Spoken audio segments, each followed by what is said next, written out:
बिस्मिल्लाहिर्रहमानिर्रहीम। जी स्टूडेंट्स, कल हमने टैक्स पर डिस्कशन की थी, बेसिक कॉन्सेप्ट डिस्कस किए थे टैक्स के, जिसमें देखा था कि टैक्स क्या है, टैक्सेशन क्या है और गवर्नमेंट टैक्स क्यों लगाती है। उसके दो तरह के ऑब्जेक्टिव होते हैं। फर्स्ट ऑब्जेक्टिव को रेवेन्यू ऑब्जेक्टिव कहा था और दूसरे को नॉन रेवेन्यू ऑब्जेक्टिव कहा था। तो प्राइमरी जो अल्टीमेट ऑब्जेक्टिव होता है टैक्स का, वो रेवेन्यू इकट्ठा करना होता है, उसको हम प्राइमरी ऑब्जेक्टिव कहते हैं। But there are certain other taxes which are being imposed by the government for the sake of non revenue objectives. तो कल हमने उस पर डिस्कशन की थी और उसके पास पेपर से प्रैक्टिस भी की थी। तो कल के डिस्कशन तक कोई बात आपको पूछनी हो तो पूछिए, मैं समझाता हूँ। जी बोले जी, कोई बात कल के डिस्कशन में समझ ना आई हो। Right now we are moving towards tax as a means of development. Tax as a means of development. किसी भी मुल्क में, कंट्री में डेवलपमेंट का जो एक वे होता है उसमें टैक्सेस का इंपॉर्टेंट रोल होता है। टैक्सेस ये बताते हैं कि ये कंट्री कितना डेवलप है, डेवलपिंग है या अंडर डेवलप है। उसके टैक्स स्ट्रक्चर से भी बात समझ आ जाती होती है। तो जहाँ पर टैक्स के एडवांटेजेस या टैक्स की एप्लीकेशन देखी जाती है, उसकी एक एप्लीकेशन ये भी है कि जो टैक्स होता है वो डेवलपमेंट का एक सोर्स होता है। आइए पढ़ते हैं कि किस तरह से इसको देखा जाता है as a development. Taxes are one of the main source of development. This is not because revenue collection by the state is used on development project. Rather, taxes can be used in many different ways for developing the country. खाली revenue इकट्ठा करने से development नहीं होता, other ways भी होते हैं जिसमें टैक्सेस को यूज किया जाता है डेवलपमेंट के तौर पर। तो वो क्या चीज़ें हैं? सबसे पहले देखिए, गवर्नमेंट क्या करती है। Government can declare some areas as a free zones. गवर्नमेंट कई सारे एरियाज को टैक्स फ्री जोन बनाती है, ठीक है ना, टैक्स फ्री जोन। और फिर उन टैक्स फ्री जोन में क्या करती है, बिजनेसमैन को इनकरेज करती है कि वो क्या करे, इस टैक्स फ्री जोन में आए, इन्वेस्टमेंट करे, अपने प्रोजेक्ट लगाए ताकि उसको टैक्स में कंसेशन दी जाए। तो उससे होता क्या, बेसिकली उस एरिया में इन्वेस्टमेंट करने से वहाँ का एरिया प्रमोट हो जाता है, डेवलपमेंट शुरू हो जाती है। फॉर एग्जाम्पल KPK के कुछ एरियाज ऐसे हैं जहाँ पर आज भी टैक्स में क्या कंसेशन है। तो वहाँ पर जब इंडस्ट्रियलिस्ट इंडस्ट्री लगाते हैं, तो जहाँ जिस जगह पर इंडस्ट्री लगती है, इंडस्ट्री लगने से लोगों को रोज़गार मिलता है, डेवलपमेंट शुरू हो जाती, ठीक है ना। एक टाइम था मुल्तान में ये जो खाद फैक्ट्री लगाई गई थी, एट दैट टाइम ये रोड बहुत सुनसान हुआ करता था। तो एक जगह को डिक्लेयर किया कि यहाँ पर आप इंडस्ट्री लगा सकते हैं। तो एक जगह इंडस्ट्री लगने से पूरे का पूरा जो रोड था, शहर था, वो क्या हो गया, डेवलप हो गया। सो इधर ऐसा होता है, कई सारे एरियाज में टैक्स को अप्लाई किया जाता है for the sake of development. जैसे हमारे पास गवादर का जो रूट है, ठीक है ना, वो भी हमारे लिए एक तरक्की की बेहतरीन डिस्कशन है, उस पर भी एक अलग किसी टाइम पर डिस्कशन करेंगे। तो इन शॉर्ट, तो government can declare areas as a free zone, industrial zone and economic zone and provide tax incentive to such areas. फिर उन लोगों को टैक्स में क्या दी जाती है, कंसेशन दी जाती है। जैसे मुल्तान में इंडस्ट्रियल स्टेट है, मुल्तान में इंडस्ट्रियल स्टेट में एट दैट टाइम इंडस्ट्री के लिए जगह स्पेसिफाई कर दी गई थी और लोगों को कहा था कि अपनी इंडस्ट्री यहाँ पर लगे, हम आपको इंसेंटिव देंगे। तो इस तरह से क्या हुआ, फिर पूरे का पूरा जो एरिया था वो इंडस्ट्रियल जोन बन गया, इंडस्ट्रियल हब बन गया। तो taxing the rich at a higher rate while taxing the low income group as a lower tax rate। जो लोग ज़्यादा इनकम कमाते हैं उन पर टैक्स ज़्यादा लगता है और उनसे टैक्स से कटे करके उन लोगों पर खर्च किए जाते हैं जो जिनकी इनकम कम होती है। मसलन देखें, जो गवर्नमेंट हॉस्पिटल हैं, नॉर्मली गवर्नमेंट हॉस्पिटल से जो इलाज कराने, नॉर्मली जो एक परसेप्शन डेवलप है हमारे कंट्री में, तो गवर्नमेंट हॉस्पिटल से जो इलाज कराते हैं वो रिच पर्सन इलाज कराते हैं या एवरेज या पुअर, मतलब रिच पर्सन इलाज वहाँ से नहीं कराते। एक कॉमन परसेप्शन ये है और कॉमन परसेप्शन ये है। अब होता क्या है, फिर वो हॉस्पिटल रन कैसे होता है, उस हॉस्पिटल की कॉस्ट कहाँ से मीट की जाती है। तो रिच पर्सन की इनकम पर टैक्स लगाए जाते हैं, वहाँ से पैसे इकट्ठे किए जाते हैं और फिर क्या किए जाते हैं, ऐसे हॉस्पिटल प्रोजेक्ट लगाए जाते हैं जिससे ये लोग जाकर अपना क्या करते हैं, इलाज करते हैं। तो इससे एक डेवलपमेंट होती है कि रिच पर्सन से टैक्स ज़्यादा लिया जाए और उसको उन लोगों पर खर्च किया जाए जो लेस रिच पर्सन है। Imposing a high custom duty rate on luxury item और kind of item which are also manufactured in Pakistan. जी, अब अगर आपने अपने मुल्क की लोकल प्रोडक्शन को डेवलप करना है तो क्या करें, जो इंपोर्टेड गुड्स है उस पर टैक्स ज्यादा लगा दे। तो ये भी एक वे ऑफ डेवलपमेंट है किसी कंट्री में कि अपने लोकल इंडस्ट्री को प्रमोट करने के लिए जो इंपोर्टेड आइटम है उस पर टैक्स क्या किया जाए, ज्यादा लगाया जाए। नेक्स्ट है imposing the tax credit on charity donation to promote welfare activities. Government क्या करती है, जो चैरिटेबल एक्टिविटीज होती हैं उस पर टैक्स में रियायत देती है, सो दैट कि चैरिटेबल पर्पस क्या हो सके, प्रमोट हो सके, डोनेशन क्या हो सके, प्रमोट हो सके। पाकिस्तान में आज भी कई सारे जो हॉस्पिटल्स हैं ना वो चैरिटी पर चलते हैं, ठीक है ना, कई सारे हॉस्पिटल चैरिटी पर चलते हैं। जैसे शौकत खानम हो गया, जैसे फातमीन फाउंडेशन हो गया, जैसे अल खिदमत के कई सारे प्रोजेक्ट्स हो गए, ये सारे के सारे डोनेशन पर चलते हैं। अब इन डोनेशन पर चलने वाले हॉस्पिटल से बेसिकली कई सारे जो सिटीजन है वो बेनिफिट लेते हैं। अब क्योंकि अब हेल्थ देना किसकी रिस्पॉन्सिबिलिटी है? गवर्नमेंट की, स्टेट की। अब ये जो चैरिटेबल इंस्टीट्यूशन है ये रियासत को सपोर्ट करते हैं कि वो हेल्थ की फैसिलिटी में उनको काम दे सकती हैं। तो फिर जो लोग इन इदारों को डोनेशन देते हैं उनको टैक्स में रियायत दी जाती है, उनको टैक्स में कंसेशन दी जाते हैं। अब इससे होता कि जो गवर्नमेंट का बर्डन था क्या करने का, हेल्थ फैसिलिटी देने का, वो क्या हो गया, शेयर हो गया। किसकी हेल्प से, किसकी वजह से? एनजीओज की वजह से। और फिर जो लोग इन इदारों को पैसे देते हैं, डोनेट करते हैं, उनको फिर टैक्स में क्या दी जाती है? क्रेडिट दिए जाते हैं। ठीक है, तो नेक्स्ट देखिए, tax exemption to charity organisation education institution. अच्छा, जो वेलफेयर एक्टिविटीज होती हैं इसके सामने लिख लें ज़कात, E.G का मतलब फॉर एग्जांपल ज़कात। देखिए, अगर आप अपनी इनकम से ज़कात पे करते हैं, एक बंदे ने 50 लाख की इनकम कमाई है और 50 लाख में 5 लाख ज़कात पे कर दी। अब जो टैक्स उसके 50 लाख पर नहीं लगाया जाएगा, 45 लाख पर लगाया जाएगा। बात समझ आई कि नहीं आई? उसने इनकम कितनी कमाई? 50 लाख की, उसमें से 5 लाख क्या पे कर दी? ज़कात। अब जब टैक्स लगाने की बारी आएगी तो 5 लाख का जो ज़कात है वो इनकम में से क्या कर दी जाएगी? माइनस, बाकी पर टैक्स लगाया जाएगा। अब इससे हुआ क्या, लोगों में इंकरेजमेंट आएगी कि ज़कात हमारा दीनी फरीज़ा है, इसको हमें पे करना चाहिए।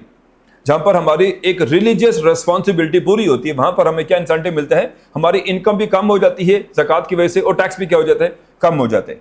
तो ज़कात के कल्चर को प्रमोट करने के लिए भी गवर्नमेंट ने क्या किया हुआ है जी? टैक्स में कंसेशन दी हुई है। तो ये सारे वेज हैं जिसको हम यूज करके ये कह सकते हैं कि किसी भी कंट्री के डेवलपमेंट में टैक्सेस का एक इंपॉर्टेंट रोल होता है। ठीक है, तो ये बात पेपर में भी हिस्टोरिकली पूछी गई है, तो हम इसको साथ साथ पास पेपर को भी डिस्कस करते जाएंगे जी। चैप्टर के आखिर में जो पास पेपर के क्वेश्चन गिवन है उसमें स्प्रिंग 2021 का क्वेश्चन है। स्प्रिंग 2021 के क्वेश्चन है question number 3। Question number 3 chapter के आखिर में जो पास पेपर के क्वेश्चंस गिवन है उसमें देखिए, the taxes are primary revenue yielding tools for the government of the modern age. जब क्वेश्चन शुरू हुआ ना तो ऐसे लग रहा था कि रेवेन्यू ऑब्जेक्टिव की कहानी चल रही है, रेवेन्यू ऑब्जेक्टिव की तरफ क्वेश्चन लेकर जा रहे हैं। लेकिन बाद में देखें, state any 5 veg by which taxes can be used for the development of the country. अब क्वेश्चन में जो पूछा जाए जवाब उसी का देना है। अब उसने पूछा डेवलपमेंट कहना है, अब आपने डेवलपमेंट का रिप्लाई करना है। आपने ये लिखना शुरू नहीं कर देना कि रेवेन्यू ऑब्जेक्टिव क्या होता है, नॉन रेवेन्यू क्या होता है। अगर लिखेंगे वो एक ही क्रॉस मारेगा, जरूरत नहीं है इसको। लिहाजा आप पढ़िए, 5 वेज आपने लिखने हैं कि टैक्सेस को डेवलपमेंट के तौर पर यूज किया जा सके। और मेरे ख्याल में हमने यहाँ पर 5 बुलेट से डिस्कस की हैं। अब आपने ये पॉइंट लिखने हैं 1 बाय 1 करके। अगर एग्जाम्पल आ जाए तो अच्छी एग्जाम्पल फिट करके लिखिएगा ताकि डाटा लिखा जा सके, डाटा लिखा जा सके। अच्छा, जो फर्स्ट जो government can declare tax free zone, इसकी एग्जाम्पल लिखनी है तो इंडस्ट्रियल जोन लिख लें, टैक्स फ्री जोन लिख लें। उस गवादर की एग्जाम्पल कोट कर सकते हैं यहाँ पर आप, ठीक है ना। Taxing the rich person at high rate का मतलब ये होता है कि जिसकी इनकम ज्यादा हो तो उसके सैलरी पर टैक्स रेट भी ज्यादा होता है। इस पर लिखेंगे income tax on salary income, tax on salary income. इसके जैसे जैसे सैलरी बढ़ती जाती है टैक्स भी बढ़ता जाता है, ये इसकी एग्जाम्पल बन जाएगी। चूंकि एग्जाम्पल लिखने से ना पॉइंट वाज़ेह हो जाता है और उसके मार्क्स जरा इंपैक्ट अच्छा आता है। Imposing of high custom duty rate on luxury item, luxury item पर टैक्स ज्यादा लगाया जाता है, ठीक है। जैसे लग्जरी व्हीकल हो गए, लग्जरी हाउसेज हो गए, इन पर टैक्सेस ज्यादा लगाया जाता है। इसकी लिख लेंगे for example house tax on luxury houses जी। अच्छा, उसके बाद टैक्स क्रेडिट और ऑन चैरिटी डोनेशन वगैरह, इसकी मैंने आपको कहानी सुना दी। अच्छा, उसके बाद टैक्स, आखिरी बात रह गई थी tax incentive for agro based projects. अगर आप एग्रीकल्चर बेस्ड प्रोजेक्ट लगाते हो उस पर भी टैक्स में रियायत दी जाती है। कई सारे टैक्स ऐसे हैं जो एग्रीकल्चर की मशीनरी पर टैक्स कम है, 7% है, 8% है। वैसे टैक्स 18% है, वैसे टैक्स कितने हैं, 18% है। वैसे टैक्स क्रेडिट 18% है, लेकिन जब एग्रो बेस आता है, एग्रो बेस आता है वहां पर टैक्स कितना जी, 7%, 8%। तो ये जो डिस्कशन है बेसिकली इसका मतलब क्या होगा कि एग्रीकल्चर प्रमोट किया जा सके। तो ये सारे ऑब्जेक्टिव हैं, इसको यूज किया जाता है as a means of development, इसको यूज किया जाता है as a means of development. तो अब इसलिए आप स्प्रिंग 2021 के क्वेश्चन के रिप्लाई लिख लेंगे, इसमें से आपने सिर्फ 5 बुलेट्स लिखने। उसके बाद बेसिस ऑफ टैक्सेशन लॉ, हमने कल बार बार कहा था कि टैक्सेशन क्या है, टैक्सेशन क्या है। 3 डेफिनेशन बनाई थी टैक्सेशन की। हर डेफिनेशन के आखिर में लिखा हुआ था under the authority of law. तो जब कोई टैक्स का कानून बनाया जाएगा तो टैक्स लॉ के बेसिक्स क्या होंगे। जब कोई टैक्स का कानून बनाया जाएगा, टैक्स का कानून बनाते वक्त बेसिक पॉइंट क्या लिखे जाएंगे, basics of taxation law, basics of taxation law. दुनिया में जब भी कोई कानून बनाया जाता है उसके ऊपर ये बेसिक्स रखे जाते हैं, इन चीजों को बेस बनाकर टैक्स लॉ बनाए जाते हैं। यहां जो 4 बेसिक्स लिखे हुए हैं ना, ये एडम स्मिथ की बुक से निकाले गए। आपने कॉमन सी बात सुनी हुई है कि एडम स्मिथ ने एक बुक लिखी थी वेल्थ ऑफ नेशन की, उसने वेल्थ ऑफ नेशन में कहा था कि 4 बेसिक्स हैं टैक्स लॉ के। तो जो बाद वाले रिसर्चर्स आए उन्होंने इसमें इजाफा भी किया, तो वो जो इजाफी पॉइंट है वो चैप्टर नंबर 3 में जाकर हम पढ़ेंगे। राइट नाउ अभी यही 4 पॉइंट्स हम पढ़ते हैं कि टैक्सेशन लॉज की बेसिक्स क्या होते हैं। सबसे पहले जी इक्वालिटी, कि जो टैक्सेशन का जो लॉ है it should be based on equality. Equality का मतलब है कि tax payment should be proportion to income. Proportion का मतलब परसेंटेज में, प्रोपोर्शन का मतलब परसेंटेज में। जो टैक्स का जो लॉ है, टैक्स है परसेंटेज में लगाया जाए। टैक्स किस में लगाया जाए? परसेंटेज। इक्वालिटी का मतलब क्या है कि सब पर बराबर लगाया जाए, अप्लाइड इक्वली। इसको कहते हैं इक्वालिटी, इसको कहते हैं इक्वालिटी। फॉर एग्जाम्पल, मैंने कल आपको एक बात बताई थी कि पाकिस्तान का जो कानून है, इनकम टैक्स लॉ है, उसमें अगर कोई बंदा साल की 6 लाख की सैलरी कमाता है, इस पर टैक्स 0% है। कितने परसेंट जी? अगर किसी की सैलरी 6 लाख से 12 लाख के दरमियान है, तो 6 लाख से जो अमाउंट एक्सीड करेगी और 12 लाख के दरमियान होगी, उस पर जो टैक्स है वो 5% है। अब इधर 0%, इधर 5%, इसको कहते हैं परसेंटेज, इसको कहते हैं। और फिर अप्लाइड इक्वली, सब पर क्या होगा? बराबर अप्लाई होगा। अब जिसकी भी इनकम 6 लाख से 12 लाख के दरमियान होगी, हर उस बंदे पर 5% टैक्स लगेगा, हर उस बंदे पर 5% टैक्स लगेगा, सब पर इक्वली अप्लाई होगा। ऐसा नहीं होगा कि इनकी इनकम 7 लाख इनको छोड़ दें, इनकी इनकम 6 लाख इनकी इनकम 8 लाख इस पर टैक्स लगा दें। नहीं, जो 6 और 12 के दरमियान होंगे उनमें सब पर क्या होगा? बराबर परसेंटेज से क्या किया जाएगा? अप्लाई किया जाएगा। और वो बराबर किस में होगा? परसेंटेज, प्रोपोर्शन में होगा। और वो कितने परसेंट है? वो 5% है। वो कितना? 5। इसको कहते हैं इक्वालिटी। तो पाकिस्तान में जब टैक्स का कानून बनाया गया, उसमें इक्वालिटी का ख्याल रखा गया है कि टैक्स परसेंटेज में, हाँ जी परसेंटेज में, फिर सब पर बराबर है, हाँ जी सब पर बराबर है। अब जिसकी भी इनकम 6 लाख से अब एक्सीड करेगी, तो 6 लाख से इजाफी जो अमाउंट होगी ना, एडिशनल पॉइंट, उस पर 5% टैक्स होगा। 6 लाख तक नहीं, इजाफी पॉइंट पर 5% टैक्स होगा।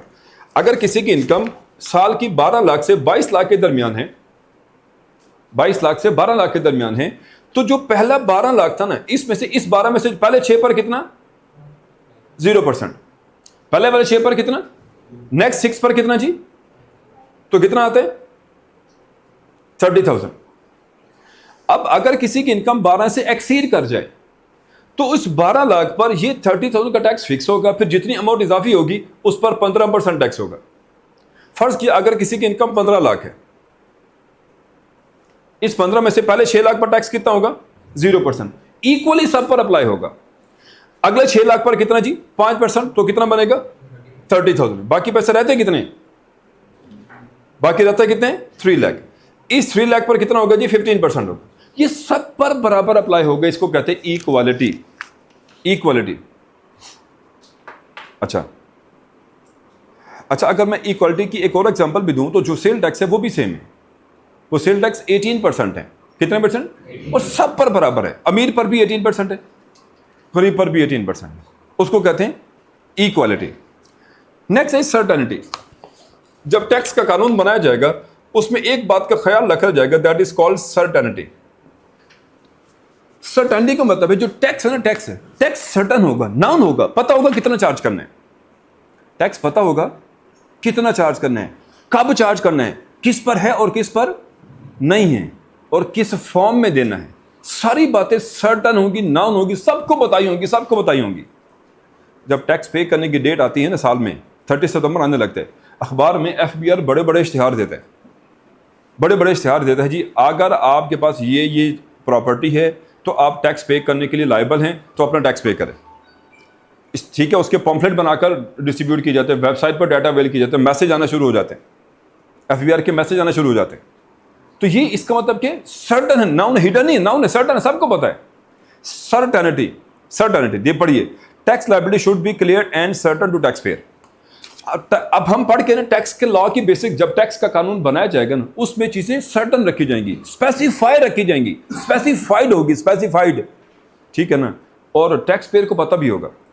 मसलन देखें, ये बातें सबको बताएं कि 6 लाख पर टैक्स 0% है और 6 लाख के ऊपर 5% है, सबके लिए। छुपा के तो नहीं रखा हुआ ना, हिडन नहीं है, अवेलेबल है। इसको कहते हैं क्या बोला? सर्टेनिटी। सर्टन है, each and everything is noun. ये नहीं है कि हम आपकी थोड़ी सी इनकम पर थोड़ा सा टैक्स लगाएंगे। वो थोड़ी सी इनकम कितनी हो सकती है, उसको 50 लाख भी थोड़ी सी लगे, हो सकता है 50 लाख पर 10 लाख टैक्स ले रुके, थोड़ा सा ज़्यादा लिए, नहीं, ऐसा नहीं। Each and everything should be certain noun, clear होगा। तो जैसे ये बातें बता दी, अच्छा इसमें एक बात और भी होती है, हमने कहा कि ये जो 6 लाख की जो इनकम है ये कितने महीनों की होनी चाहिए? एक साल की। तो जो 1 ईयर है ये भी क्या है? 1 ईयर क्या है? सर्टन है, नाउन है। लेकिन इसमें अनसर्टन, ये तो अनसर्टन है। 1 साल 12 महीनों का होता है ना, कौन से वाले 12 महीने? या कम जनवरी से शुरू करेंगे, या कम अप्रैल से शुरू करेंगे, या कम जुलाई से, कहां से शुरू करेंगे? लॉ सर्टन है। लॉ कहते हैं कि हम शुरू करेंगे, जो टैक्स ईयर होता है ना, टैक्स का साल, टैक्स ईयर, वो शुरू होता है 1 जुलाई से और खत्म होता है 30 जून को जाकर। ये नाउन है, सर्टन है, पता है। इसको कहते हैं सर्टेनिटी, कि जब 1 साल की इनकम अगर 6 लाख से ज्यादा हो जाएगी तो हम टैक्स चार्ज करेंगे। अब ये 1 साल कहां से शुरू होगा? जुलाई से शुरू होगा, 1 जुलाई से, खत्म कहां होगा? 30 जून को जाकर। This is called certainty. तीसरी बात है convenience of tax payer. Convenience of tax payer, convenience of tax payer का मतलब ये कि आप टैक्स का कानून ऐसा बनाएंगे जिसमें टैक्स पे करना टैक्स पेयर के लिए क्या हो? आसान हो, कन्वीनियंट हो। टैक्स पेयर के लिए टैक्स पे करना क्या हो? कन्वीनियंट हो, आसान हो। आइए जी बात करते हैं। आसानी है कि देखें, एक किसान है जो फसल काटता है, जो मतलब बीज बोता है, तो बीज बोते वक्त उसके पास पैसे होंगे? नहीं होंगे, वो तो इन्वेस्टमेंट कर रहे हैं। पैसे कब होंगे? जब फसल काट के बेच देगा। अब इसे टैक्स कब देना चाहिए? बीज बोते वक्त या फसल काटते वक्त? इसको कहते हैं कन्वीनियंट। इसको कहते हैं कन्वीनियंट। एग्रीकल्चर इनकम पर वफाकी हुकूमत टैक्स नहीं लगाती, एग्जाम्प्ट होती है एग्रीकल्चर इनकम, लेकिन सूबाई हुकूमत उस पर टैक्स लगाती है। चूंकि अभी हमने इसमें कोई क्लासिफिकेशन नहीं की प्रोविंशियल टैक्स कौन सा है, फेडरल टैक्स कौन सा, इसलिए मैं आपको टैक्स की बातें बताता जा रहा हूं। आइए, कन्वीनियंस ऑफ पेमेंट का मतलब पता क्या होता है? जब आप, अच्छा देखें, अभी हमने कहा कि ये साल होगा जुलाई से लेकर जून तक।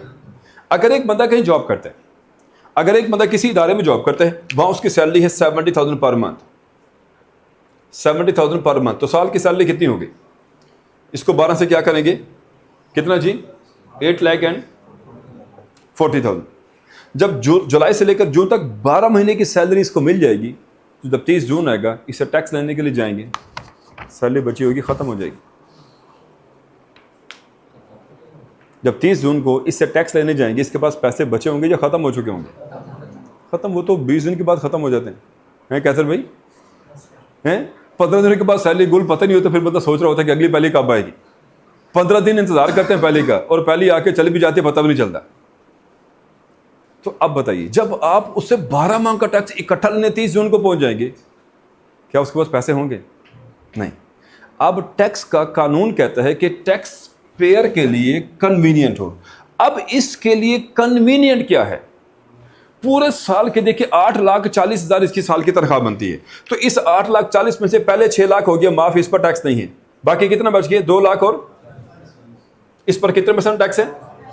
तो 2,40,000 पर 5% टैक्स कैलकुलेट करें, कितना हो गया? 12,000 हो गया। ठीक है ना, 12,000 का टैक्स निकला है पूरे साल का। अब मुझे बताइए 12,000 इकट्ठा कैसे लेंगे इसे? ये तो है, मतलब जिसकी 70,000 की इनकम है तो हैंड टू माउथ सैलरी होती है ना ये जी। अब कैसे टैक्स लेंगे? वो तो रोएगा पीटेगा, मेरे पैसे नहीं है। हर मंथ ले लें। इसका एक प्रिंसिपल होता है, उसे कहते हैं पे एज यू अर्न। पे एज यू, जैसे ही आप कमाएं टैक्स पे कर दें। जैसे ही कोई इंप्लॉय टैक्स पेयर पैसे अर्न करे, उसके मुताबिक ही उससे उस वक्त ही टैक्स ले लेना चाहिए, ताकि जब साल खत्म हो तो उसका टैक्स भी पे हो चुका हो। अब पाकिस्तान में भी यही कानून है क्या भला, कि जब एक बंदा कहीं जॉब करता है, कहीं किसी भी इदारे में जॉब करता है, जब उसकी सैलरी 50,000 पर मंथ से बढ़ जाती है, जब उसकी सैलरी 50,000 पर मंथ से ज्यादा होती है, तो उसके एम्प्लॉयर को कहा जाता है, उसके बॉस को कहा जाता है, जब आप अपने वर्कर को तनख्वाह दें हमारा टैक्स काटने। तो जितने लोग कहीं भी जॉब करते हैं प्राइवेट या गवर्नमेंट सेक्टर में, जब उनकी सैलरी 50,000 पर मंथ से क्या हो जाती है? एक्सीड हो जाती है, तो जब उनको तनख्वाह दी जाएगी, पहले टैक्स डिडक्ट किया जाएगा, फिर इनको दिया जाएगा। इसको कहते हैं convenience of payment, convenience for payment. अच्छा, एक बात और भी, एक बात बुरी, अगर टैक्स पेयर कहे कि मुझे ये वाले 12 महीने सूट नहीं करते टैक्स पे करना, मेरे पैसे नहीं होते, आप गलत टाइम पे टैक्स लेने आते हैं, टैक्स लॉ कहते हैं कोई नहीं, आप चेंज कर लें, आप कोई और 12 महीने सिलेक्ट कर लें, जो आपको सूट करते हैं आप हमें वो बता दें, हम फिर उन्हीं 12 महीनों को आपसे हिसाब लिया करेंगे। इसको कहते हैं कन्वीनियंस ऑफ टैक्स पेयर, कि आप टैक्स का कानून ऐसा बनाएं जो टैक्स पेयर के लिए क्या हो, कन्वीनियंट हो, इजी हो पे करना उसके लिए। तो tax should be collected at time and in a manner convenient for, आप इस मैनर और उस टाइम पर जाकर टैक्स लें जो टैक्स पेयर के लिए क्या हो। ग्लोबल प्रिंसिपल है पे एज यू आर, इसको कहते हैं पेई, पे एज यू आर। तीसरी बात है जी, क्या पता, economy of collection. Economy of collection, इसका मतलब यह होता है कि आप टैक्स का कानून ऐसा बनाएं कि जिसमें कानून ही ऐसा हो कि जिसमें टैक्स की कलेक्शन पर खर्चा कम से कम आए। कलेक्शन करना, टैक्स के पैसे इकट्ठे करना इकोनॉमी हो। इकोनॉमिकल का मतलब खर्चा कम से कम आए, कॉस्ट कम से कम आए टैक्स इकट्ठा करने में, टैक्स इकट्ठा करने में कॉस्ट कम से कम आए, इसको कहते हैं इकोनॉमी ऑफ कलेक्शन। अब देखिए पाकिस्तान में जो इनकम टैक्स के जो गोशवारे हैं ना, जो हिसाब किताब है, वो मैनुअल सबमिट नहीं होता, ऑनलाइन सबमिट होता है। क्या होता है, आप FBR की वेबसाइट पर जाकर अपने लॉगिन आईडी करते हैं, अकाउंट बनाते हैं, फिर वहाँ उस अकाउंट में अपनी इनकम के डिटेल्स ऐड करते हैं, वो आपको बताता है कि आपका टैक्स कितना बनता है। अब पिछले साल कोई 80-90 लाख लोगों ने गोशवारे जमा कराए। अब एक गोशवारे के कोई 10, 12, 15 सफ़े होते हैं। अगर यही मैनुअल होता तो 80 लाख लोगों ने गोशवारे अगर जमा कराए हैं तो 80 लाख को 12 सफ़ों से मल्टीप्लाई करें, 12 पेजेस से मल्टीप्लाई करें। अब 80 लाख सफ़ों को 12 पेजेस से मल्टीप्लाई करती तो कमरे भर जाते FBR के, वो हिसाब इकट्ठा कर उनको चेक कौन करे बैठकर, पेपर का खर्चा, उसकी प्रिंटिंग का खर्चा, जब फिल होकर आएंगे उसका खर्चा, तो कॉस्ट बढ़ जाएगी। तो इसलिए फिर क्या है जी, हमने अपने सिस्टम को किस में रखा हुआ, ऑनलाइन यानी पोर्टल में रखा हुआ, ताकि पेपर लेस हो, खर्चा कम से कम हो, खर्चा कम से कम हो। एक बात। दूसरी बात देखें, टैक्स इकट्ठा करना रियासत की रिस्पॉन्सिबिलिटी है। अब रियासत ने कानून ऐसा बनाए हुए हैं कि स्कैन्स अपने तमाम एम्प्लॉयज़ को जब सैलरी पे करते हैं ना, स्कैन्स, तो अपने तमाम एम्प्लॉय की सैलरी में से जिस चीज़ की तनख्वाह से टैक्स बनता है वो काट लेता है। अब जो अकाउंटेंट बैठ के टैक्स काटता है, उस अकाउंटेंट को तनख्वाह कौन देता है, स्कैन्स।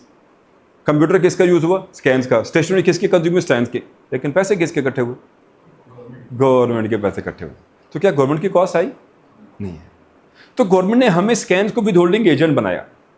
स्कैन्स को क्या बनाए, विद होल्डिंग एजेंट। तो विद होल्डिंग एजेंट के थ्रू जब टैक्स के पैसे इकट्ठे कराए जाते हैं तो गवर्नमेंट की कॉस्ट क्या हो जाती है, कम हो जाती है। इसको कहते हैं इकोनॉमी ऑफ कलेक्शन, यानी टैक्स ऐसा रिकवर करें कि खर्चा कम से कम आए, इकोनॉमी ऑफ कलेक्शन। तो इसके और भी कुछ डिस्कशन है, हम चैप्टर 3 में जाकर उसको ऐड अप कर लेंगे। तो टैक्स लॉ के बेसिक्स 4 हैं, इक्वालिटी, फिर सर्टेनिटी, फिर कन्वीनियंस ऑफ पेमेंट, और उसके बाद फिर इकोनॉमी ऑफ कलेक्शन। इसमें कोई पॉइंट आपको डिफिकल्ट लगा हो, कोई डिस्कशन रिपीट करानी हो, बताइए, मैं समझा देता हूं। जी मैं समझा देता हूं प्लीज। नेक्स्ट है जी principles of levy of taxation. Tax लगाने के प्रिंसिपल क्या है। जब गवर्नमेंट टैक्स लेवी करेगी तो किन बातों का ख्याल रखेगी। जब गवर्नमेंट टैक्स लेवी करेगी, टैक्स लगाएगी, टैक्स इंपोज करेगी, तो किन बातों का ख्याल रखेगी। इसको कहते हैं principles of levy of tax. अब कई दफ़ा एग्जाम में क्वेश्चन आता है, what are the principles of basics of taxation law. वो पूछ क्या होता है, टैक्सेशन लॉ के बेसिक पूछ रहे होते हैं, बच्चे टैक्स लेवी लिखाते, तो ये रेलिवेंट रिप्लाई नहीं होता। मिक्स नहीं करना, क्वेश्चन को समझ के जवाब देने हैं। तो टैक्स लेवी करने के 3 प्रिंसिपल्स होते हैं, टैक्स लगाने के 3 प्रिंसिपल हैं। पहला है जी बेनिफिट प्रिंसिपल। बेनिफिट प्रिंसिपल का मतलब ये होता है कि जिसने बेनिफिट लिया उसको टैक्स होना चाहिए। जिसने गवर्नमेंट से बेनिफिट लिया उस पर टैक्स होना चाहिए। जिसने ज़्यादा बेनिफिट लिया, जब बेनिफिट ज़्यादा आता है टैक्स भी ज़्यादा आता है। इसको कहते हैं बेनिफिट प्रिंसिपल। इसकी एग्जांपल क्या है, मोटरवे के टोल टैक्सेस। मोटरवे के टोल टैक्सेस, अगर आपने गवर्नमेंट का मोटरवे थोड़ा डिस्टेंस का यूज़ किया तो टैक्स कम होगा, टोल टैक्स कम होगा। अगर ज़्यादा डिस्टेंस का यूज़ किया टैक्स ज़्यादा होगा। अगर आप अपनी लोकल कमर्शियल, अपनी लोकल गाड़ी, डोमेस्टिक गाड़ी लेकर गए, उसका टैक्स कम होगा। अगर कमर्शियल गाड़ी लेकर गए उसका टैक्स ज़्यादा होगा। वजह, जिसने जितना बेनिफिट लिया वो उसको पे भी करेगा। इसको कहते हैं बेनिफिट प्रिंसिपल। इसको कहते हैं benefit principle. This principle holds that individual should be tax in proportion to the benefit they receive from the government and that taxes should be paid by those people who receive the direct benefit. जिसने benefit लिया tax pay भी वही करेगा। अगर आप अपनी गाड़ी motorway पर लेकर गए हैं तो आपने बेनिफिट लिया, आप पर ही टैक्स लगाया जाएगा। ठीक है। इसकी एक और एग्जांपल भी है कि अगर किसी की इनकम ज्यादा है, अगर किसी की इनकम ज्यादा है, उस पर टैक्स भी क्या होगा, ज्यादा होगा। बचा उसने गवर्नमेंट के सिस्टम से बेनिफिट ज्यादा लिए, इसलिए उसे टैक्स भी ज्यादा लिए जा रहा है, और ये टैक्स फिर उसी बंदे से लिया जाएगा जिसने इनकम कमाई है। गवर्नमेंट ने कई सारे प्रोजेक्ट लगाने के लिए बिजनेसमैन को अलाउ किया कि आप डिफरेंट प्रोजेक्ट्स लगाएं, और उन प्रोजेक्ट्स की वजह से सोसाइटी में इकोनॉमी, एम्प्लॉयमेंट बढ़ गई, जॉब्स बढ़ गई। अब वो जो फैक्ट्रियां लग रही हैं, किसकी वजह से, गवर्नमेंट की पॉलिसी की वजह से लग रही।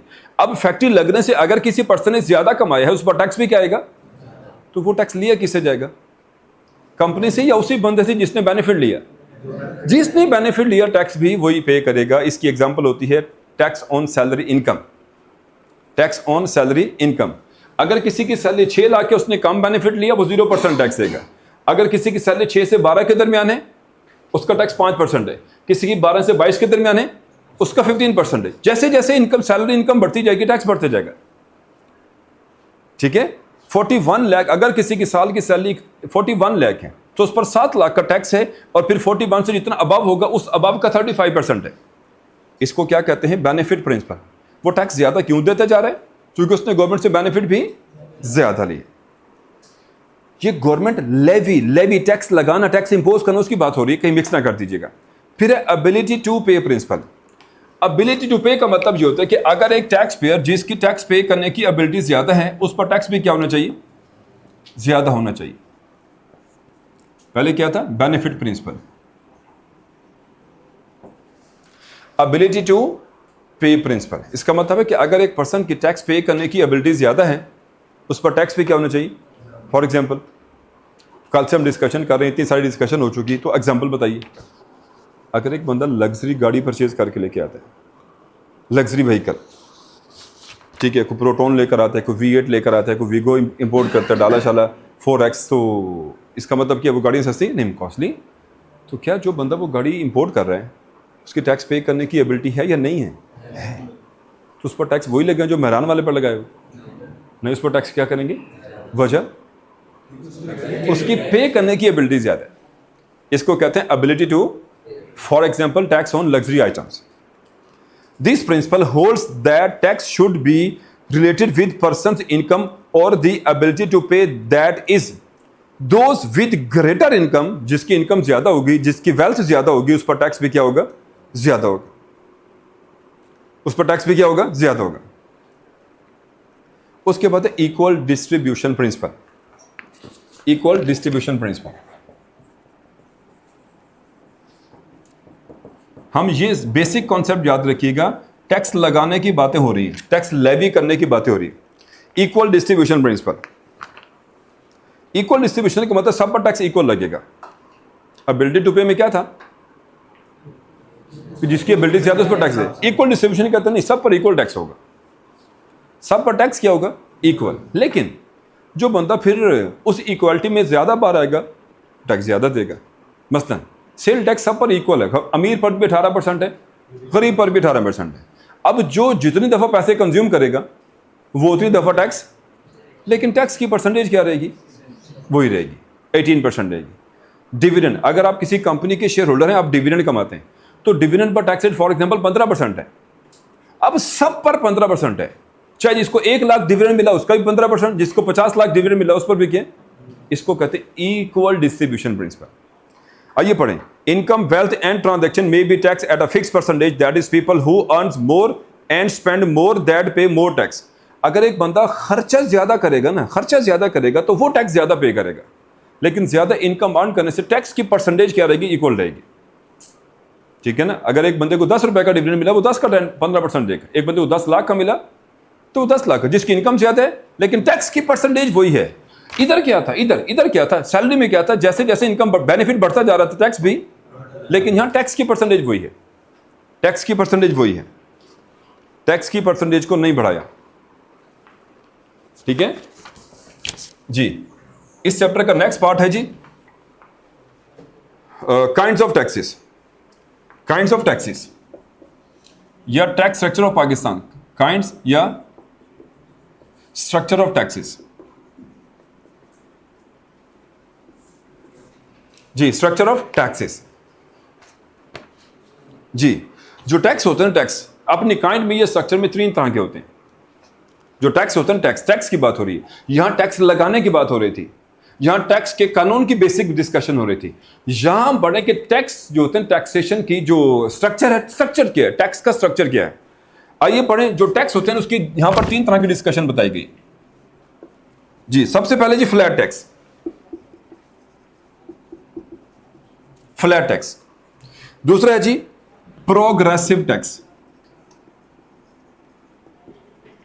और तीसरा है रिग्रेसिव टैक्स।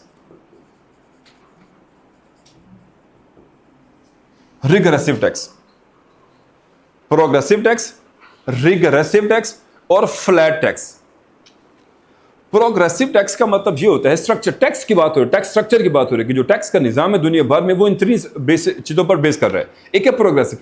प्रोग्रेसिव का मतलब है कि अगर एक बंदे की इनकम प्रोग्रेस कर जाए, इनकम बढ़ जाए, तो टैक्स को भी क्या करना पड़ता है। तो ऐसे टैक्स को क्या कहते हैं, प्रोग्रेसिव टैक्स कहते हैं। फॉर एग्जाम्पल सैलरी की इनकम पर tax, income tax on salary income, tax on salary income, इसको कहते हैं प्रोग्रेसिव टैक्स। प्रोग्रेसिव टैक्स, एक बंदा बिजनेसमैन है, बिजनेस करता है, प्रॉफिट कमाता है, जिसका साल का प्रॉफिट 6 लाख है, उस पर भी 0% टैक्स है। तो जैसे जैसे उसका प्रॉफिट बढ़ता जाएगा उसकी टैक्स की परसेंटेज भी, इसको कहते हैं प्रोग्रेसिव टैक्स, प्रोग्रेसिव। उसके साथ है फ्लैट टैक्स। फ्लैट का मतलब होता है फिक्स, 1% बना दी, सब पर वही टैक्स लगाएंगे, चाहे कम है चाहे ज्यादा है, इसको कहते हैं फ्लैट टैक्स। अभी आपको सुना है टैक्स ऑन डिविडेंड, और दूसरी एग्जांपल क्या बताए, सेल्स टैक्स की। वेरी गुड, शाबाश। कितने परसेंट है, सब पर एक ही परसेंटेज से अप्लाई होगा, उसको कहते हैं फ्लैट टैक्स, फ्लैट। दूसरा कौन सा, प्रोग्रेस, हाँ एग्जांपल डिविडेंड की होगी। अब दूसरा टैक्स कौन सा, प्रोग्रेसिव। प्रोग्रेसिव का मतलब क्या है, if income is getting progress the tax is also getting progress, if income is increasing tax is also increasing. ये ग्लोबली ऐसा है, हमारे मुल्क में, हर पूरे मुल्क में ऐसा, पूरी दुनिया में ऐसा है, हर जगह यही कुछ है। जिस चीज की इनकम बढ़ती जाएगी टैक्स भी, ऐसे टैक्स को क्या कहते हैं, प्रोग्रेसिव टैक्स कहते हैं। अच्छा, जो रिग्रेसिव टैक्स है ना, रिग्रेसिव, ये प्रोग्रेस का ऑपोजिट है। प्रोग्रेस में क्या होता है, इनकम बढ़ने से, लेकिन रिग्रेसिव में इनकम बढ़ने से टैक्स की परसेंटेज कम हो जाती है। ऐसे टैक्स को क्या कहते हैं, रिग्रेसिव टैक्स कहते हैं। ठीक है, रिग्रेसिव टैक्स कहते हैं। क्या ये गलत नहीं है कि हम इनकम ज्यादा टैक्स कम दे रहे हैं? क्या ये अनफेयर नहीं है कि उसकी इनकम तो ज्यादा है लेकिन टैक्स उसे क्या ले रहे हैं, कम ले रहे हैं? क्या ये गलत नहीं, गलत है या नहीं, इसको बाद में देखेंगे। अभी हम पढ़ रहे हैं कि टैक्स का स्ट्रक्चर, ढांचा क्या होता है, टैक्स कैसे मतलब टाइप्स कैसे कन्वर्ट की, टाइप्स में कैसे कन्वर्ट की जाता है, इसकी टाइप्स कैसे बनाई जाती है। तो रिग्रेसिव टैक्स ऐसा टैक्स होता है जिसमें इनकम अगर बढ़ रही हो तो टैक्स बढ़ने की बजाय कम होना शुरू हो जाता है। ऐसे टैक्स को रिग्रेसिव टैक्स कहते हैं। अच्छा, दुनिया के कई सारे ममालिक में, हर मुल्क में टैक्स का निज़ाम मौजूद है, लेकिन मैं जो यहाँ एग्जाम्पल कोट कर रहा हूँ, मैं आपको इराक की कहानी सुनाता हूँ। इराक के जो लोग हैं ना, इराक के वो अरबी लोग हैं, उनके पास दूसरे ख़जाने ज़्यादा हैं, वो ऑयल शॉयल मिनरल वगैरह ज़्यादा हैं, तो वो टैक्स पे करने में लेजी हैं, कमाने में लेजी, वो कमाने में लेजी हैं। वहाँ आज भी जाकर देखेंगे आपको अदर देन जो अरब्स हैं वो कमाते हुए नजर आ रहे होंगे। उनकी गली में जो स्वीपर होंगे वो भी अदर देन अरब होंगे, ठीक है ना, उनको कमाने की आदत नहीं है। अच्छा, उस मुल्क की गवर्नमेंट ने क्या किया, अपने लोगों को इनकरेज करने के लिए उनको टैक्स में क्या दे दी, रियायत दे दी कि आप घर बैठे ना काम करें, बिजनेस करें, इन्वेस्टमेंट करें।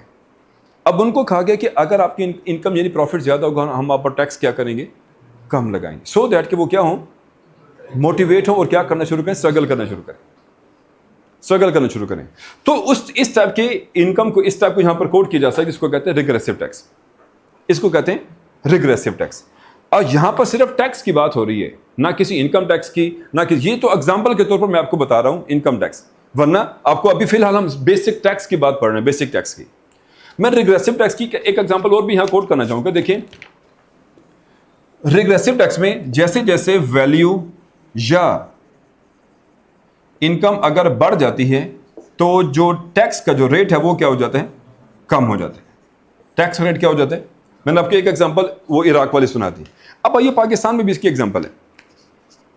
पाकिस्तान में जिसके पास 1000 सीसी इंजन कैपेसिटी की गाड़ी है तो गवर्नमेंट उस पर टैक्स लगाती है। अब गाड़ी पर जो टैक्स लगाया हुआ है ना, वो उसके इंजन कैपेसिटी के हिसाब से लगाए हुए। फॉर एग्जाम्पल 20,000 रुपये का 40,000 का टैक्स फिक्स कर दिया। फॉर एग्जाम्पल 20,000 रुपये का टैक्स लगा दे, जिसके पास 1000 सीसी इंजन कैपेसिटी की गाड़ी है उस पर 20,000 रुपये का टैक्स क्या कर दिया, फिक्स कर दिया। अब मेरा सवाल ये कि 1000 सीसी इंजन वाली सारी गाड़ियाँ एक ही प्राइस की हैं? बोले कोई गाड़ी 50 लाख की होगी, कोई 70 लाख की होगी, कोई 40 लाख की होगी, कोई 30 लाख की भी होगी, लेकिन टैक्स क्या है? वही टैक्स वही 20,000 रुपये का है।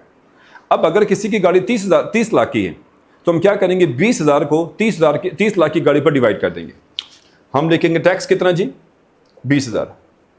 गाड़ी की वैल्यू कितना जी? 3 मिलियन, 30 लाख रुपए। तो इसकी परसेंटेज बना लेंगे। हो सकता है किसी दूसरे के पास भी 1000 सीसी की गाड़ी हो, वो 40 लाख की हो, लेकिन टैक्स उस पर भी क्या होगा? वही 20,000 होगा। क्योंकि ये जो टैक्स है ये इंजन कैपेसिटी के हिसाब से लगाएगी। क्योंकि उसकी गाड़ी 1000 सीसी की है तो टैक्स उस पर भी क्या होगा? 20,000 का होगा। लेकिन अगर उसकी गाड़ी कितने मिलियन की है? 4 मिलियन की, 40 लाख की। हो सकता है किसी के पास और भी इसी एडवांस गाड़ी, लग्जरी गाड़ी हो, लेकिन जो इंजन कैपेसिटी वाला टैक्स है वो फिक्स रहेगा। तो अब किसी तीसरे बंदे के पास गाड़ी है, टैक्स वही 20,000 है, लेकिन इसकी गाड़ी 5 मिलियन की है, तो इसका भी रेट बनाए, परसेंटेज बनाए, इसकी परसेंटेज बनाए और इसकी परसेंटेज बनाए। तो आप देखेंगे जैसे जैसे गाड़ी की मालियत बढ़ती जा रही है, टैक्स की परसेंटेज क्या होती जा रही है? इसको क्या कहते हैं? रिग्रेसिव टैक्स कहते हैं। इसको रिग्रेसिव टैक्स कहते हैं जी। जो सेल टैक्स होता है वो गाड़ी की प्राइस के ऊपर लगेगा, वो 17% फिक्स है, 18% सॉरी। अब जिसकी गाड़ी 3 मिलियन की वो 18% इसका देगा, जिसकी गाड़ी 4 की है वो 18% इसका देगा, जिसकी गाड़ी 5 की वो 18% इसका देगा। फ्लैट टैक्स है, फ्लैट टैक्स है। तो जितना बार कंज्यूम करेंगे उसके ऊपर टैक्स ज्यादा पे करे। वो क्यों पे करे? क्योंकि कंज्यूम ज्यादा कर रहे हैं। अगर शैम्पू ज्यादा इस्तेमाल करते हैं, साबुन ज्यादा इस्तेमाल करते हैं, ब्यूटी क्रीम वगैरह ये सामान ज्यादा इस्तेमाल करते हैं, टिश्यू पेपर वगैरह, ये सारे ऐसे आइटम जिस पर ये 6 लाख इंक्लूड होता है, तो जितना ज्यादा कंज्यूम करेंगे उतना ज्यादा टैक्स पे करेंगे।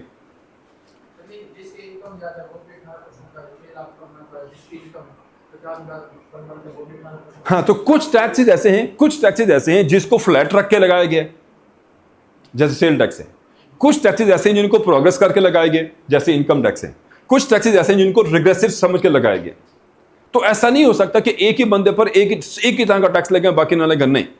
चूंकि मल्टीपल डायमेंशन होती हैं इकोनॉमी की, मैशत की, तो उनके गोल को मीट करने के मुताबिक टैक्स लगाया जाता है, टैक्स का निजाम बनाया जाता है।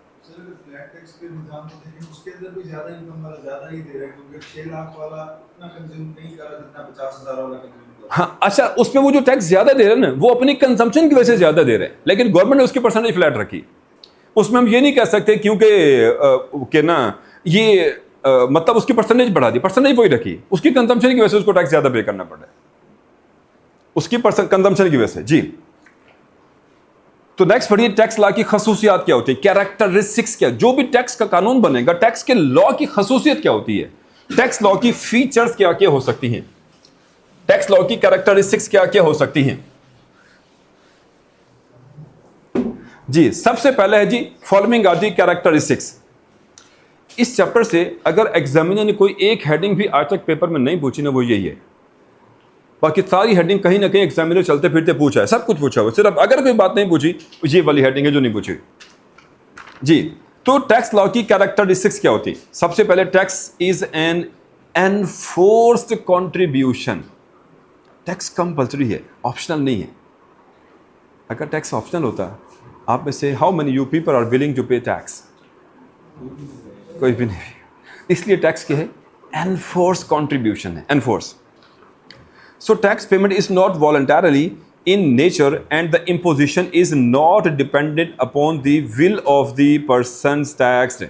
उसकी विल, उसकी विश के मुताबिक टैक्स नहीं लगाया जाता, बल्कि एनफोर्स कॉन्ट्रीब्यूशन है। दूसरा, tax is generally payable in cash. Tax cash की फॉर्म में पे किया जाता है, टैक्स काइंड्स की फॉर्म में, गुड्स की फॉर्म में पे नहीं किया जाता। टैक्स गुड्स की फॉर्म में पे नहीं किया जाता होता। अगर एक बंदे की साल की 50 लाख की सैलरी है, उस पर अगर कोई 7-8 लाख का टैक्स बनता है, वो ये नहीं कहते मेरे पैसे नहीं, मेरे फर्नीचर उठा के ले जाए, नहीं। टैक्स हमेशा किस में भी होगा? कैश की फॉर्म पे होगा जी। Tax is proportionate in character. Tax normally percentage में होता है, टैक्स परसेंटेज में होता है, वो 18% हो, वो प्रोग्रेसिव नेचर में हो, वो रिग्रेसिव नेचर में हो, टैक्स प्रोपोर्शनेट में होता है। Payment of tax should be based on the ability to pay principle. जो टैक्स होता है टैक्स, वो एबिलिटी टू पे प्रिंसिपल पर बेस कर रहा होता है मोस्टली, ये नहीं हर दफा नहीं, मोस्टली ही होता है। और उसमें फिर क्या होता है, जो हायर इनकम ग्रुप होता है वो टैक्स भी क्या देते हैं? ज्यादा पे करता है।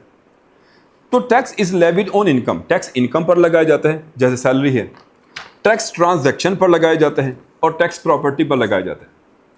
जब आप मोबाइल में अपना लोड करते हैं किसी भी कंपनी का अगर आप सिम यूज़ करते हैं, जब मोबाइल में लोड करते हैं तो लोड करना ट्रांजैक्शन कहलाती है, ठीक है ना। तो इस पर भी टैक्स कट जाता है, इसको कहते हैं टैक्स ऑन ट्रांजैक्शन।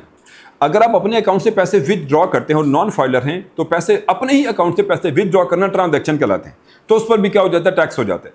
तो टैक्स इनकम पर चार्ज की जाता है, जैसे सैलरी पर, जैसे प्रॉफिट पर, जैसे डिविडेंड पर। टैक्स ट्रांजैक्शन पर चार्ज की जाते हैं, जैसे बैंक से पैसे विदड्रॉ करने पर, if you are a non filer. फिर नेक्स्ट है जी, टैक्स प्रॉपर्टी पर भी लगाए जाते हैं। अगर आप किसी प्रॉपर्टी के मालिक बने, अगर आपने प्रॉपर्टी बेची है तो बेचते वक्त भी टैक्स लगता है और खरीदते वक्त भी क्या लगता है, टैक्स लगता है। तो इसको हम यहां डिस्कस करते हैं। There are tax rate that are impose और लेविड ऑन एक्ट, राइट और प्रिविलेज, ठीक है ना। प्रिविलेज पर भी क्या टैक्स लगाया जाता है, जैसे आप कोई सहूलत लेते हैं गवर्नमेंट से, उस पर टैक्स पे करते हैं, जैसे मोटरवे हो गया। Tax is levied by the state which has jurisdiction over the person. Tax हमेशा रियासती हदूद में लगाया जाता है, कोई भी स्टेट अपने जुरिसडिक्शन से बाहर जाकर टैक्स नहीं लगा सकती, और वो बंदा जिस जुरिसडिक्शन में होगा उस जुरिसडिक्शन की गवर्नमेंट उस पर क्या करेगी, टैक्स लगाएगी। जैसे आजकल पाकिस्तान में PSL हो रहा है, ये सारे कई सारे फॉरेन प्लेयर पाकिस्तान में खेलने के लिए आए हुए हैं, तो चूंकि ये पाकिस्तानी जुरिसडिक्शन में है, ये यहां से रेवेन्यू कमा रहे हैं, तो यहां के कवानीन के मुताबिक इन पर क्या लगेगा, टैक्स लगेगा। इसको कहते हैं टैक्स हमेशा कौन लगाएगा, जिसकी स्टेट की जुरिसडिक्शन होगी, पावर होगी, टेरिटरी होगी, आईनी हदूद होगी बेसिकली। जी, tax is levied by the law making body. Tax हमेशा लॉ मेकिंग बॉडी के थ्रू लगाया जाता है। जब तक टैक्स का लॉ नहीं होगा उस वक्त तक टैक्स नहीं लगाया जा सकता, ठीक है। वो जगह टैक्स हो सकता है, गुंडा टैक्स हो सकता है, वो टैक्स लॉ नहीं हो सकता। टैक्स हमेशा किसी न किसी बिहाइंड द सीन को देखो लॉ अवेल होगा। जी, tax is levied for public purpose. Tax हमेशा मफाद आमा के लिए लगाए जाते हैं, आम पब्लिक की वेलफेयर के लिए टैक्स लगाया जाता है। आप लोग सारे हंसना शुरू हो गए, पाकिस्तान में ऐसा है या नहीं है मैं वो नहीं बता रहा, मैं ये कह रहा हूं कि इधर लिखा हुआ है कि tax is levied for public purposes. Tax is levied for public purposes. Next है जी, principles of sound taxation system. अगर किसी मुल्क का टैक्सेशन सिस्टम है, ठीक है ना, टैक्सेशन सिस्टम है, तो कैसे पता चलेगा कि जो टैक्स सिस्टम है दैट इज साउंड वर्क, यानी जो रियासत की नीड को पूरा करता हो। तो उसके प्रिंसिपल टैक्सेशन, टैक्स सिस्टम और साउंड टैक्स सिस्टम के प्रिंसिपल हम डिस्कस करने जा रहे हैं। Principles of sound tax system, ऐसा टैक्स सिस्टम जो साउंड यानी रियासत की नीड को पूरा करता हो, उसकी प्रिंसिपल क्या हो, असूल क्या होते हैं। जी, principles of sound tax system, ठीक है ना। प्रिंसिपल्स ऑफ साउंड टैक्स जी, सबसे पहले है कि गवर्नमेंट को चाहिए कि इतना टैक्स लगाए जितना उसको पैसों की जरूरत है। इसको कहते हैं फिस्कल एडिक्वेसी।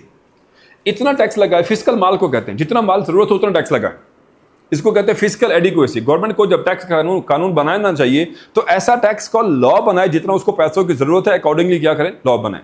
तो जैसे जैसे गवर्नमेंट की इनकम, वो एक्सपेंसेस बढ़ते हैं, एक्सपेंडिचर बढ़ते हैं, गवर्नमेंट क्या करती है, टैक्स भी बढ़ा देती है। इसको कहते हैं fiscal adequacy. Fiscal adequacy, the sources of revenue should be sufficient to meet expense of the government, ठीक है ना। Revenue of the government should be capable of expending और contracting annually in respect of variation in public expenditure. अगर public expenditure बढ़ जाए तो tax ज्यादा लगा देना चाहिए, अगर पब्लिक पर एक्सपेंडिचर कम होना शुरू हो जाए टैक्स भी क्या लगा देना चाहिए, कम। इसको कहते हैं fiscal adequacy. Fiscal adequacy. Next है इक्वालिटी, थ्योरेटिकल जस्टिस। जो टैक्स है इसकी कोई ना कोई वजाहत होनी चाहिए, जजमेंट, थ्योरेटिकली जस्टिस होना चाहिए, यानी टैक्स जस्टिस पर बेस करना चाहिए, थ्योरेटिकली जस्टिस। जी, tax charge must be based upon the ability to pay. अगर आप टैक्स लगाना चाहते हैं मफाद आमा के लिए, तो जो अवाम वो टैक्स अफोर्ड कर सकती है फिर उसी पर ही टैक्स लगाएं। इसको कहते हैं थ्योरेटिकली जस्टिस। आप अपने टैक्स के निज़ाम में जस्टिस रखें कि जो पे कर सकता है उससे लें। 6 लाख की इनकम पर टैक्स कितने परसेंट, वो 0% क्यों रखा? कि गवर्नमेंट ने एक जो महंगाई का सर्वे किया तो उससे कैलकुलेशन से ये पता चला कि जिस बंदे की सैलरी 50,000 पर मंथ की है उसके लिए ये इनकम वाला टैक्स पे करना मुश्किल है, लिहाजा उसको 6 लाख तक क्या कर दी, एग्जम्पशन दे दी। इसको क्या कहते हैं जी, थ्योरेटिकली जस्टिस, ठीक है ना। The tax must be based upon the ability of the citizen to pay. तो फिर जब 6 लाख वालों पर टैक्स कम कर दिया तो फिर बाद वालों पर टैक्स क्या कर दिया, बढ़ाना शुरू कर दिया। उन पर क्यों बढ़ा दिया? उसकी जस्टिस क्या है? क्योंकि उनकी पे करने की एबिलिटी ज्यादा है। उसके बाद है एडमिनिस्ट्रेटिव फिजिबिलिटी। एडमिनिस्ट्रेटिव फिजिबिलिटी यानी हम पढ़ें साउंड टैक्सेशन सिस्टम के असूल क्या होते हैं, प्रिंसिपल्स क्या होते हैं। एक टैक्स स्ट्रक्चर सिस्टम साउंड उस वक्त होता है कि जब उसको एडमिन करना आसान हो, इजी हो। आप ऐसा ना हो कि इतना कॉम्प्लिकेटेड टैक्स का कानून बना दे कि बाद में आपसे संभाला ही ना जा सके। इसको कहते हैं एडमिनिस्ट्रेटिव फिजिबिलिटी। तो आइए पढ़ें, tax law should be clear and plain to tax payer. Tax payer को समझाना आसान हो जी। Capable and well trained public officer should enforce it. Time of payment should be convenient. Tax का निजाम को एडमिन करना फिजिबल हो। अगर ड्यू डेट पर टैक्स पे करना किसी एक टैक्स ईयर में टैक्स पेयर के लिए फिजिबल नहीं, उसको चेंज कर दें। अभी आपको कहानी सुनाइए, टैक्स ईयर चेंज भी किया जा सकता है, हम चैप्टर 4 में पढ़ेंगे। तो उसके बाद देखिए जी, कंसिस्टेंसी या compatibility with economic goal. Economic goal का मतलब गवर्नमेंट के ऑब्जेक्टिव या गवर्नमेंट के गोल्स के साथ टैक्स का निजाम होना चाहिए। अगर इकोनॉमी ग्रोथ फेज में है तो टैक्सेस का स्ट्रक्चर भी वैसे ही होना चाहिए कि ग्रोथ फेज को सपोर्ट किया जा सके। अगर इकोनॉमी मेच्योरिटी पर है, इकोनॉमिक साइकिल समझते हैं ना, 4 फेजेस होते हैं, कौन कौन से? रिसेशन, ग्रोथ और मेच्योरिटी, पीक जिसको कहते हैं, और फिर डिक्लाइन। तो जो इकोनॉमी की कंडीशन है उसी के मुताबिक टैक्स लगना चाहिए। अगर इकोनॉमी पीक पर है तो टैक्सेस पीक के हिसाब से होने चाहिए, अगर इकोनॉमी डिक्लाइन में है तो डिक्लाइनिंग के मोड। इसको कहते हैं कंपैटिबल विद इकोनॉमिक गोल। अगर गवर्नमेंट मुल्क में नए प्रोजेक्ट लगाना चाहती है तो टैक्स का स्ट्रक्चर भी वैसा ही बनाए जिससे क्या हो, नए प्रोजेक्ट लगाए जा सकें। ऐसा ना हो कि अभी प्रोजेक्ट लगा है, पहला दिन है, गवर्नमेंट पहुंच जाए टैक्स लेने के लिए, तो क्या फर्स्ट डे में, अभी ओरिएंटेशन में फर्स्ट डे में क्या बंदा टैक्स पे करने की एबिलिटी में है?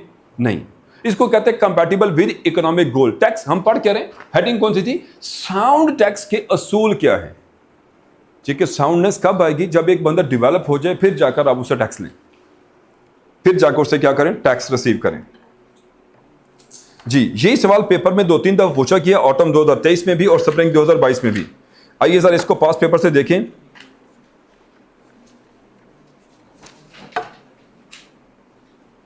जी, क्वेश्चन नंबर 4 पढ़िए।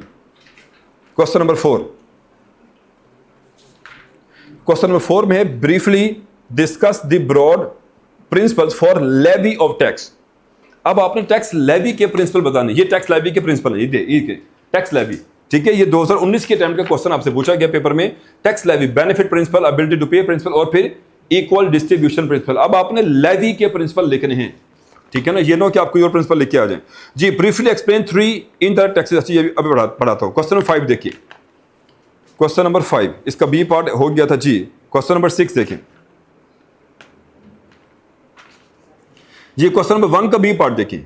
2022 स्प्रिंग 2022 के अटेम्प्ट का ये पेपर है, स्प्रिंग 2022 का। क्वेश्चन नंबर 1 का बी पार्ट देखिए। क्वेश्चन नंबर 1 का बी पार्ट है, discuss 3 principles of sound tax system. हैं कितने? 4। उसने पूछे कितने? 3। तो 3 नंबर का सवाल है, एक नंबर का आपने एक प्रिंसिपल बताना है। तो यही बातें हैं पेपर में हर दफा पूछी जाती। फिर यही सवाल स्प्रिंग 2023 में भी यही पूछा गया था कि साउंड टैक्स के प्रिंसिपल्स क्या हैं। ठीक है ना, 2023 में ये सवाल पूछा गया था। हाँ, बस इस चैप्टर की एक आखिरी हेडिंग रहती है, different types of taxation laws. Different taxation laws in Pakistan में कितने तरह के टैक्स लॉ हैं। कल ये आखिरी हेडिंग पढ़ेंगे और इंशाल्लाह फिर चैप्टर नंबर 4 स्टार्ट कर देंगे। कल जब आप आएंगे फिर एक छोटा सा काम करके आना है। इस चैप्टर के आखिर में लिखा हुआ है कि history of tax in Pakistan. ये हिस्ट्री पढ़ के आनी है थोड़ा, कि पाकिस्तान में टैक्स कब शुरू हुआ, डायरेक्ट टैक्स कब था, इंडायरेक्ट टैक्स कैसे लगा, ये हिस्ट्री है। और ये भी हेडिंग एग्जाम ने आज तक तो नहीं पूछी पेपर में, इसके अलावा भी बहुत सारा डाटा उसके पास पूछने के लिए अवेलेबल होता है। तो ये हिस्ट्री वाला पेज ज़रा पढ़ के आइएगा, ताकि कोई अगर डिफिकल्टी, कोई क्यूरी है तो उसको डिस्कस किया जा सके। और बाकी जो है इंशाल्लाह फिर हम कल ये टॉपिक डिस्कस करेंगे और फिर डायरेक्टली चैप्टर नंबर 4 शुरू कर देंगे। मैं उसके नोट्स भी आपको ग्रुप में सेंड कर दूंगा।